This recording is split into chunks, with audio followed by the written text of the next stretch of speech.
Hello les amis, aujourd'hui cette petite vidéo est totalement différente des autres parce que j'ai un petit coup de gueule à faire. Je sais que cette vidéo ne va pas forcément plaire à tout le monde, mais tant pis, je la fais quand même. Donc effectivement, j'ai envie de parler des choses à éviter, à faire quand dans la vie, quand on se sent prêt, quand on est mature, quand on peut le faire et quand on est, quand on est motivé, qu'on a envie, que c'est le bon moment. Et pas le faire parce qu'il faut le faire, parce que c'est ce qu'on nous oblige, parce que c'est ce qui est conforme à la vie, parce que c'est ce que la société veut que l'on fasse de nous.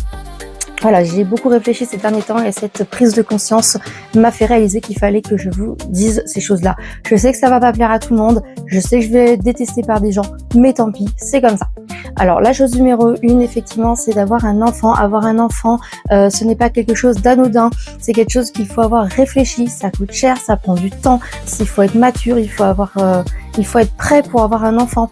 C'est un long processus, donc je suis désolée, mais avoir un enfant, il faut prendre son temps, c'est un temps de réflexion, ne pas en avoir un sur un coup de tête parce que des amis en ont, parce que c'est le moment, parce qu'on sait que c'est l'âge. Non, pas du tout. Déjà, il y a peut-être des gens qui ne peuvent pas en avoir et qui ne veulent pas en avoir de leur vie et c'est totalement ok pour ça.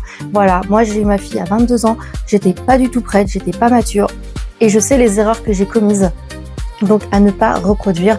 Voilà, je ne regrette pas mon choix. Bien sûr, je suis très heureuse d'avoir ma fille, mais je sais que maintenant, si je devais en avoir un deuxième, je suis en grosse réflexion sur beaucoup de sujets.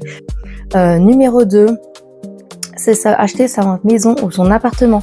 Certaines personnes ne veulent pas acheter, préfèrent rester en location, en colocation ou pourquoi? Parce qu'il y a des gens qui préfèrent économiser pour voyager, partir à droite à gauche, pouvoir travailler dans le nord, dans le sud, à l'étranger, où ils veulent. Il y a des gens qui n'ont pas de stabilité et qui ne veulent pas acheter, qui ne veulent pas ce côté qu'on pense stable en fait. Parce que tant qu'on peut mettre des sous de côté, qu'on peut avoir l'argent pour vivre correctement, être en location ou en colocation ou être logé pour un boulot, un logement de fonction, ce n'est pas du tout une mauvaise chose.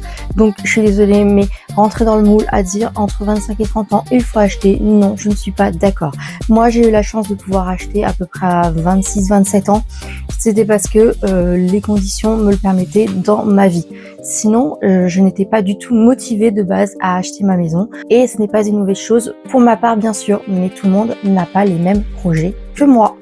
Chose 3, avoir un CDI, cela ne veut rien dire. C'est pas parce qu'on a un CDI qu'on a une stabilité, qu'on se sent bien ou que ça va bien se passer. Il y a des gens qui préfèrent enchaîner les CDD, avoir de l'expérience, faire autre chose, bouger, changer d'environnement, évoluer, avoir plein d'expérience, pouvoir apprendre plein de choses et qui n'ont pas envie d'être bloqués sur un seul poste pendant plusieurs années, voire toute leur vie. Ça n'existe plus, ça existe, mais c'est très rare maintenant. Des gens qui vont rester 20, 30, 40 ans toute leur vie.